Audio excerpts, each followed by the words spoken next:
shall destroy this place, and shall change the customs which Moses delivered us. And all that sat in the council, looking steadfastly on him, saw his face, as it has been the face of an angel. They said, hey, this is what this Stephen is saying. This is what he's saying, that this Jesus of Nazareth, the one that died on the cross, he's dead, he's gone. But you know what Stephen is saying? Stephen is saying is that he's going to destroy this holy place, and rebuild it. Yeah, right. Those are blasphemous words. He's speaking against Moses. He's saying that everything's going to be changed. Everything's going to be different. They were right to a certain extent, but they didn't understand what Jesus was talking about. You see, in John chapter 2, verse 19, Jesus, this is what He said. He said, Jesus answered and said unto them, destroy this temple, and in 3 days I will raise it up. Then said the Jews, 46 years was the temple in building, and wilt thou rear it up in 3 days? But He spoke of the temple of His body. You see, Stephen was telling them, Jesus did. He did destroy the temple, and He did rebuild it in 3 days. You see, because everything pointed to Him. Jesus was the standard. Jesus kept the law. Jesus was holy in every way. And folks, what He did is He went to the cross for you. He went to the cross for me, because I'm a wretched man who is, as hard as I try, I'll never be able to live up to the standard in which God gave us. And folks, but Jesus could, and Jesus did. And He said, you know what? I'm destroying this temple, but in 3 days it will be raised up. It will be rebuilt. And it's going to give you a way out of bondage, a way out of sin, a way out of yoke, a way out of this burdenness that you are in, and the trappings of the law, and it's going to give you freedom in me. And He died on that cross, bearing your sin and my sin. And He was buried. But folks, I don't worship a dead God. My Christ is alive. And 3 days later, He did rise. And He's calling on you today. He's calling on you today to be saved. He's calling on you today to come to Him. He says, I've got it all for you.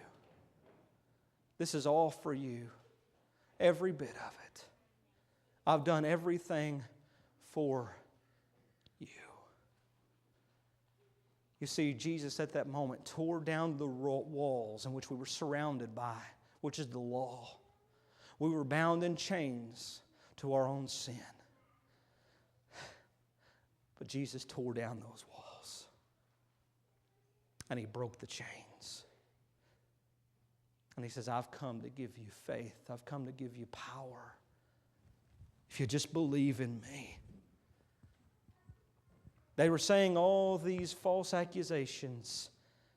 And they looked at Stephen. And notice what Stephen appeared as. He appeared as an angel.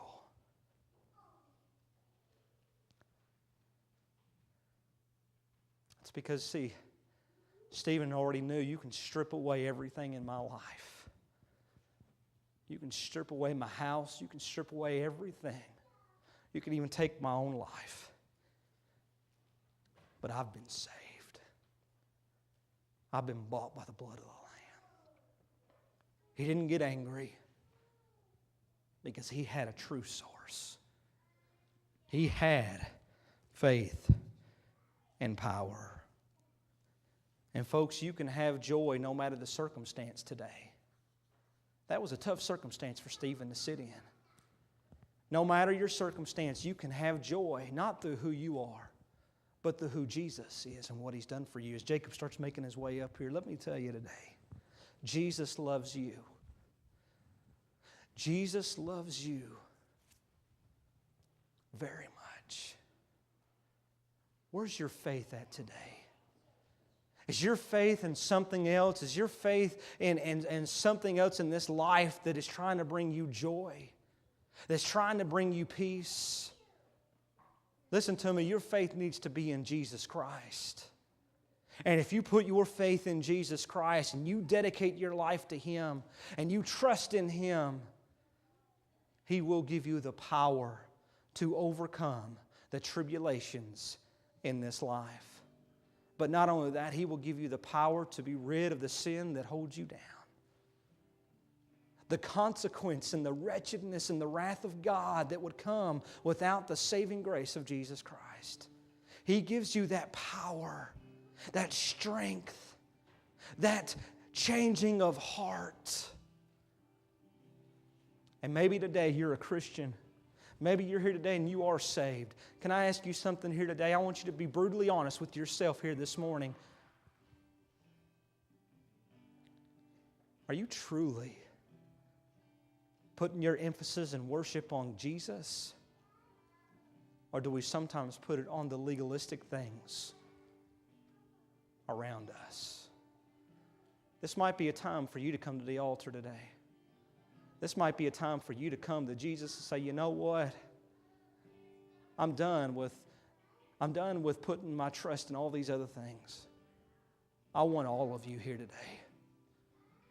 You are my source of faith. And you are my source of power. If you don't know Jesus here today, let me tell you right now, you need to know Him. Because He will change your life forever. As we stand,